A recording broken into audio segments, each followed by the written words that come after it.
দেশটা এতটা কষ্ট করে স্বাধীন হইলো, কিন্তু স্বাধীনতা কি আদৌ রক্ষা হচ্ছে? স্বাধীনতাটা কি রক্ষা করতে পারতেছে আমাদের ছাত্ররা? দেখেন, এত কষ্ট করে ওরা হচ্ছে গিয়ে ডিউটি করতেছে, রোদে সকাল থেকে রাত পর্যন্ত ডিউটি করে।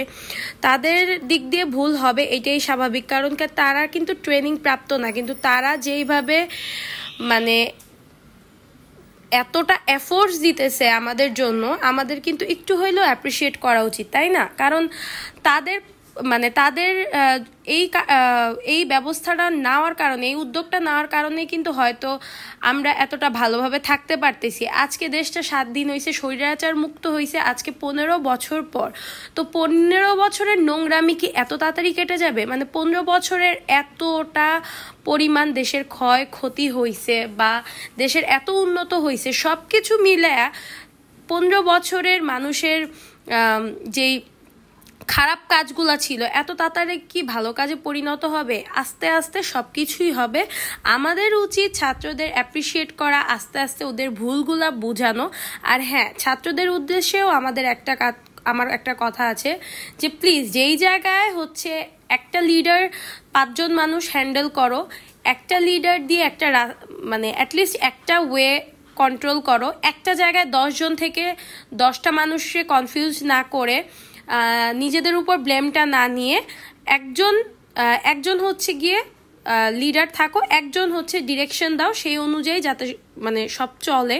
দেখা যায় কি একসাথে একটা পয়েন্টে 4-5 জন যখন থাকে রাস্তার মধ্যে, তখন কি হয় যে ওখানে ম্যাসি ভাবটা তৈরি হয়। আর কাইন্ডলি তোমরা একটু, আমি জানি তোমাদের জন্য অনেক কষ্টকর হয়ে যাচ্ছে, বাট ব্যাপারটা হচ্ছে একটু বিহেভিয়ারটা আমাদের পোলাইট থাকতে হবে, বিকজ আমাদের উপর কিন্তু পুরাটা বাংলাদেশের আস্থা, তাই না? তো যাই হোক, শুরু থেকেই তোমাদের অনেক সাপোর্ট করছি, স্টার্টিং থেকে স্টিল করতেছি, সামনেও করব। তো তোমরাও হচ্ছে গিয়ে সবার ভালোবাসাটা এইভাবে ধরে রাখো, এটাই দোয়া করি। আর এখন তো আল্লাহর রহমতে ট্রাফিক পুলিশ চলে আসছে, পুলিশরা আবার নিজেদের কাজে কাজে চলে আসছে। তো এখন আশা করি আর এই সমস্যাগুলো আমাদের হবে না। আর ওই দিন আম্মু হচ্ছে জুনায়েদের বার্থডে উপলক্ষে কেক বানাইছিল, আর সবাই কমেন্ট করে জানাবা কেকটা কেমন হয়েছে। আম্মুর আগের থেকে ডেকোরেশন স্কিল আরও অনেক বেটার হইতেছে।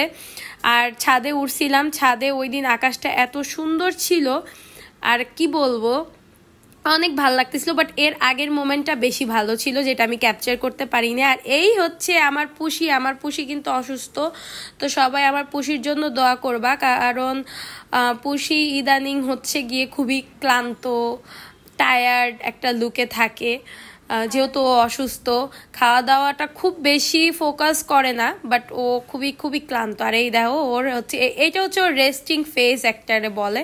ও এইভাবে একদম ছড়ায়া ছিটায়া তারপর হচ্ছে একদম শুয়ে, লম্বা হয়ে শুয়ে ঘুমাইতে পছন্দ করে। এই যে দেখো, ভিডিও করতেছি বুঝতেছে কেমনে ক্যামেরার দিকে লুক দিয়ে আছে, দেখছো? এইটা হচ্ছে ওর খাওয়া দাওয়ার পর একটা রিল্যাক্সিং ন্যাপ টাইম, যেটা ও সারা রাত আমাদের জ্বালাবে। বাট এখন অনেক কমে গেছে, কারণ ও অনেক, বললাম না যে ও একটু খেয়ে দেখা গেছে 3 ঘন্টার জন্য টায়ার্ড হয়ে যায়, এইরকম একটা ব্যাপার। সবাই ওর জন্য দোয়া করবো, আর একটু টিপস দিও যে এই সময়টাতে ওর আমি কিভাবে টেক কেয়ার করতে পারি। কারণ যারা বিড়াল পালো তারা হয়তো বা আমার থেকে বেশি জানো, আমি একদমই এক্সপিরিয়েন্স না।